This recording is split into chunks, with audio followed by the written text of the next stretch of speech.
بسم اللہ الرحمن الرحیم۔ السلام علیکم ورحمۃ اللہ وبرکاتہ۔ حضرت انس رضی اللہ تعالیٰ عنہ فرماتے ہیں کہ حضور نبی اکرم صلی اللہ علیہ وآلہ وسلم کے زمانہ مبارک میں ایک دفعہ اہل مدینہ شدید قحط سے دوچار ہو گئے۔ ایک مرتبہ آپ صلی اللہ علیہ وآلہ وسلم خطبہ جمعہ ارشاد فرما رہے تھے کہ ایک شخص نے کھڑے ہو کر عرض کیا، یا رسول اللہ صلی اللہ علیہ وآلہ وسلم، گھوڑے ہلاک ہو گئے، بکریاں مر گئیں، اللہ تعالیٰ سے دعا کیجیے کہ ہمیں پانی مرحمت فرمائے۔ آپ صلی اللہ علیہ وآلہ وسلم نے دعا کے لیے ہاتھ اٹھا دیے۔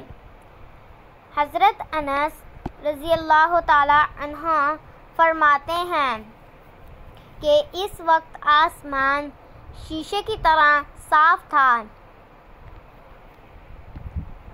لیکن ہوا چلنے لگی، بادل گھر کر جمع ہو گئے اور آسمان نے ایسا اپنا منہ کھولا کہ ہم برستی ہوئی بارش میں اپنے گھروں کو گئے، اور متواتر اگلے جمعہ تک بارش ہوتی رہی۔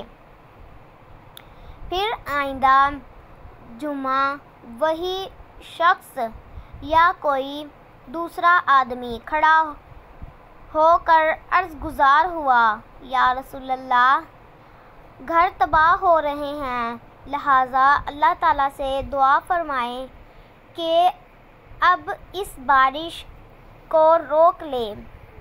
تو آپ صلی اللہ علیہ وآلہ وسلم اس شخص کی بات سن کر مسکرا پڑے اور اپنے سر اقدس کے اوپر بارش کی طرف انگلی مبارک سے اشارہ کرتے ہوئے فرمایا،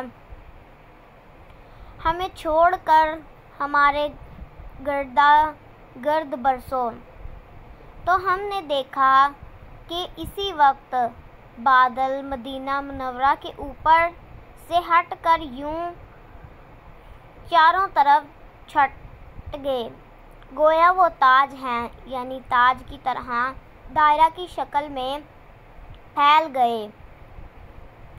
ویڈیو اچھی لگی تو لائک کر دیں، چینل کو سبسکرائب کر لیں اور اپنے آقا محمد مصطفیٰ سے اظہار محبت کے لیے کمنٹ ضرور لکھیے گا۔ اللہ حافظ۔